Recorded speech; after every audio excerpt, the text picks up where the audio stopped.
introduce you real quick. I'm so happy to introduce our featured reader tonight, Colin Dodds. Colin is a writer. His work has appeared in more than 300 publications and has been praised by writers including Norman Mailer and David Berman. He lives in Brooklyn with his wife and daughter. Please welcome Colin. Hey everybody, thank you for coming out. I know that a poetry reading on a rainy night can be a hard ask, but something feels right about it. And I want to thank everybody here at Malvern Books. This is a beautiful bookstore with some really great titles that you're not going to find everywhere. So when you're done listening to the book, listening to the poems, and buying multiple copies of my book, I hope that you'll buy some other copies of other books as well. All right. So before we got out here, Aaron said that he was going to do a Villanelle, and I'm very partial to it. You must infer the way to go. Is that what it was? That was a great line. I like that. And the determination in it. So this is another Villanelle. With determination is something of a theme. It's called Villanelle for Lazy Bastards in Suits. Rent garments form a word. The fraud may be immense, but it needn't be your own, even if it's all you've seen and heard. Another week, another curse incurred, a tragedy triumph we can neither disown nor condone. The way rent garments form a word. Is it a treasure or a corpse that they interred? The enemy builds his fortune in what you postpone. He isn't what you've seen and heard. Could you prove yourself truly undeterred, still gnawing at the alias of the one to dethrone, the way rent garments form a word? How will they matter, those things you preferred? No one knows just when they're fully grown. It isn't what you've seen and heard. Now stand by a truth you've only slurred and deliver an answer nearer a shriek than a drone. When rent garments form a word that isn't what you've seen and heard. That's a tribute to your Villanelle. So, this is a poem, just one of those poems that just sort of crops up at a night in a bar. And this is called Purgatorio's Bar and Grill. That you say you're ready to die is proof you're not.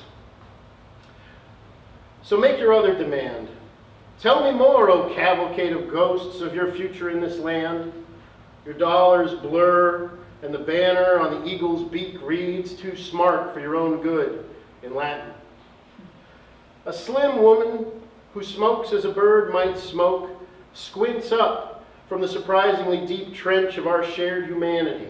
A sassy bag of gristle, you might say, in prouder circumstances. But now you admire her defiance of the only absentee parent who's guaranteed to come for her. You want to be a human being when you grow up tonight?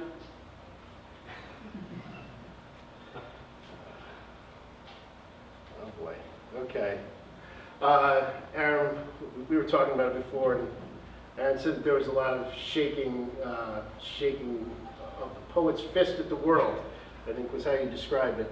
And I said that there was so much that I really had to get rid of a lot of that shaking, because it does get tiresome. But this is a shaking your fist at the world poem. It's called Leasing in the Leviathan. Everyone aspires to reality. Toothpaste, coffee, nausea, spiked with the horrors that need to be conjured to get out of bed so early. Genuflect at the turnstile. Bow your pate to the resistance of the revolving door and join the surging daily exile festival where Babylon is the conference room, the living room, or both. And you may ask, who's grist for whose mill? But every word is harmless, a kitten harness. Seeking innocence in the devil's intestine, you learn a point of view.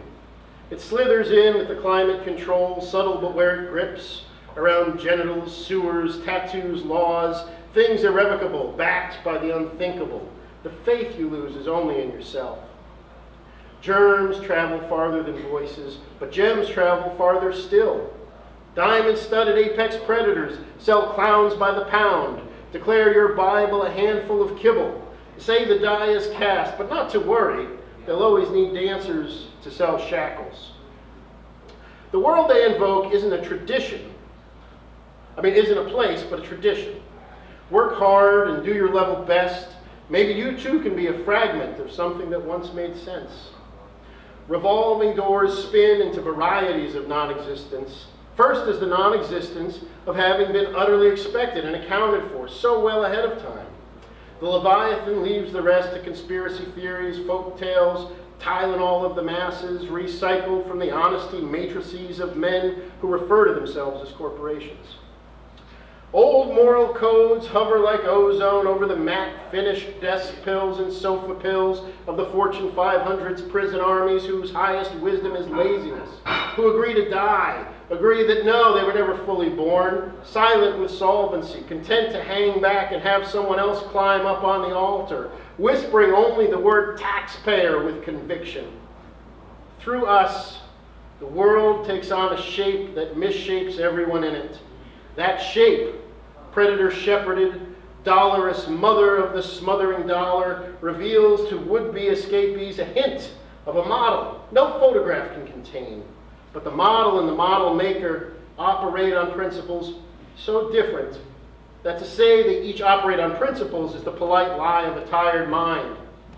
There, perhaps, is the daylight. There, perhaps, the path to the beast's exposed throat.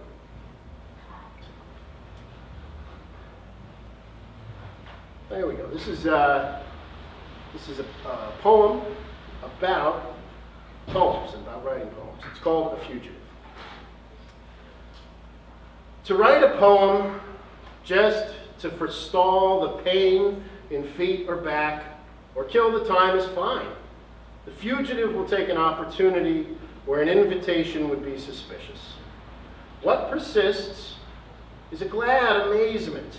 We can say these things and still live. We are not children in a brilliant prison. The edge is near, and each step expands the beachhead rather than exhausting a frontier. I will stay at this uneven wheel. I promise. I will not flee into wisdom. All right, so, here is a poem. I oftentimes will write poems about a character named Spillo. There's about a dozen or so in this book. I've been doing it for a long time. This is a poem that kind of typifies the Spillo poems, and I'm going to dedicate this one to my dear friend Daniel Jock. So this one is called The Bitter Resolve of Spillo. Downtown, World Trade to the Battery, caked with eye grime, shadow dandruff, poltergeist diarrhea, and father sweat. Like an overflowing ashtray from a party no one remembers fondly. What the tourists want with it is another bewilderment. Looking up, ornamental angels tell Spillo, no, he's not that. And the whole world was carefully arrayed with its cirrus clouds, clay angels, and thundering jets, just to seal him in as the besooted mortar, the pedestal soul, the face obscured, the smudge at the edge of the canvas. For Spillo, there has only ever been one option: to be so wrong and to win.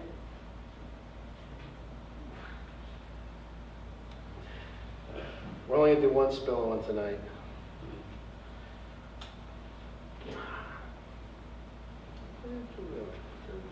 Here's one called Cardiopolis.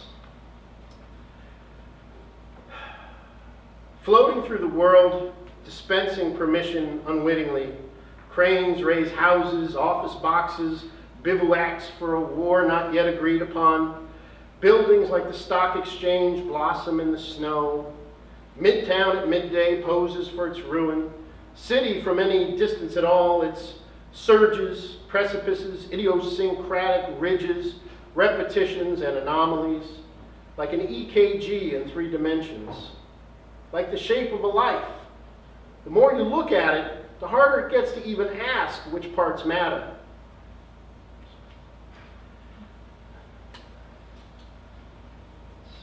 All right.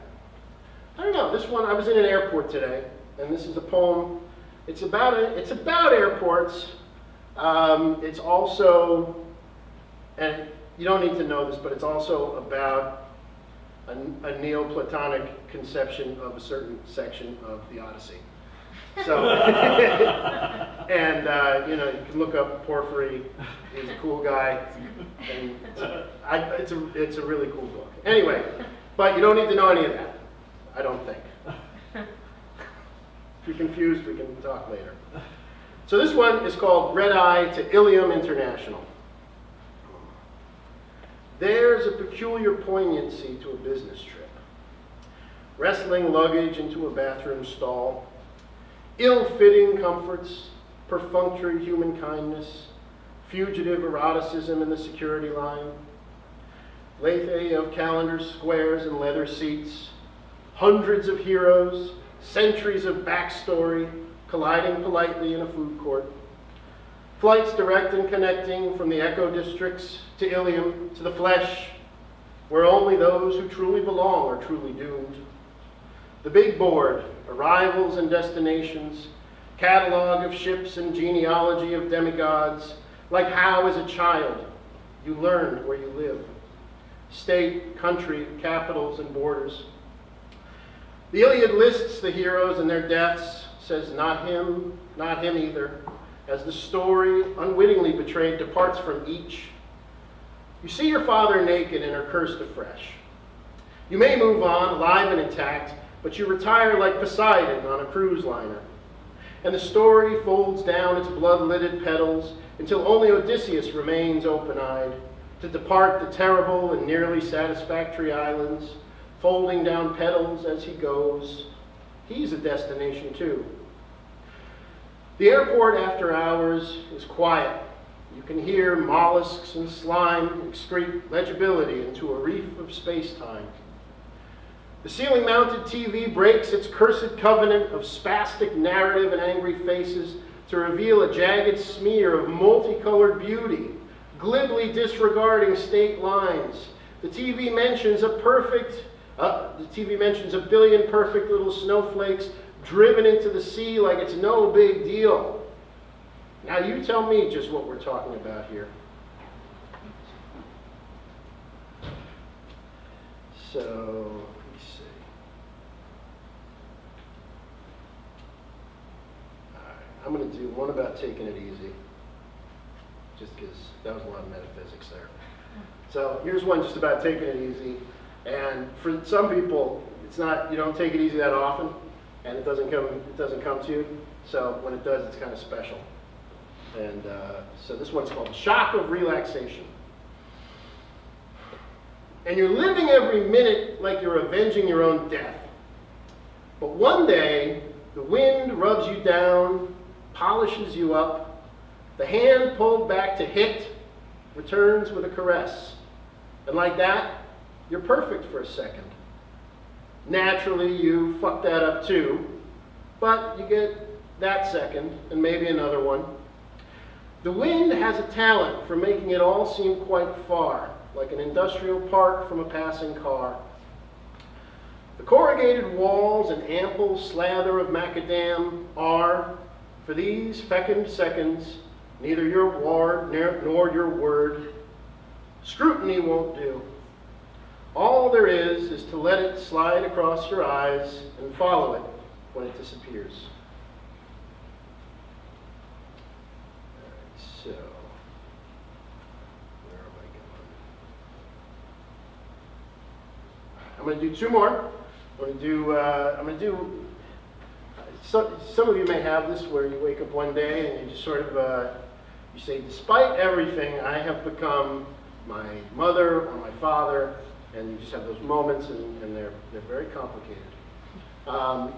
So this is about that more or less. It's called Dispatch from the Primordial Client Dinner.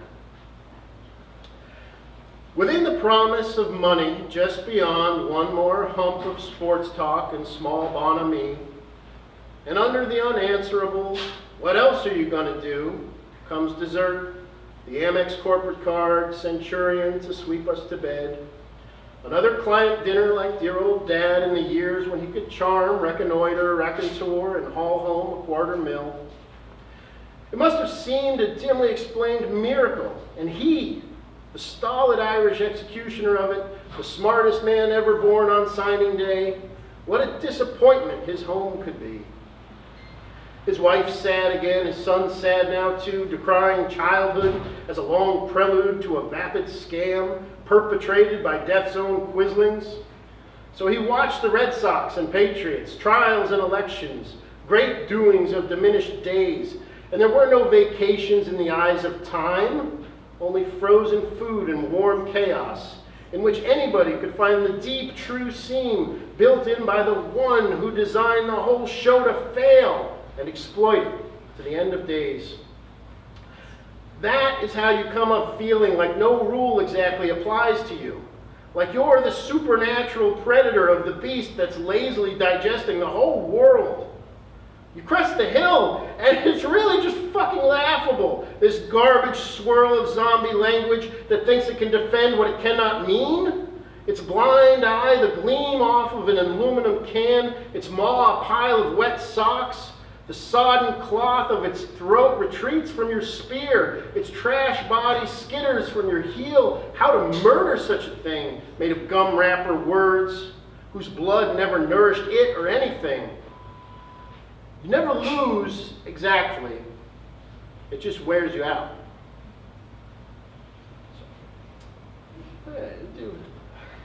Do one more here. Poems, literature, art, you hear them and you say, well, so what? So what? So at the end of this book, I have included a poem called A Progressive Index of Quick Advice. So the first piece of advice is for the very mortal. You may be nothing much, but that doesn't make you nothing. Here's one for the broke. Think of how it would feel to be home and safe forever from suffering, labor, and fear. Then try to feel that way here and now. It may be the only way.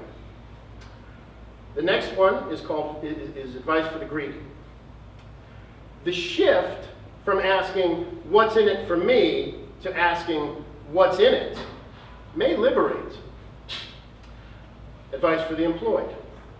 If anyone tells you that God, author of the universe and confounder of empire, loves a kiss ass, be suspicious. For the bewildered.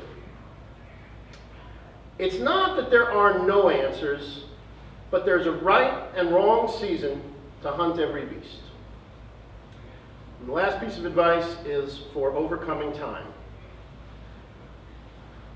Waking in the sleepwalker towns begins with a kind of hypnosis.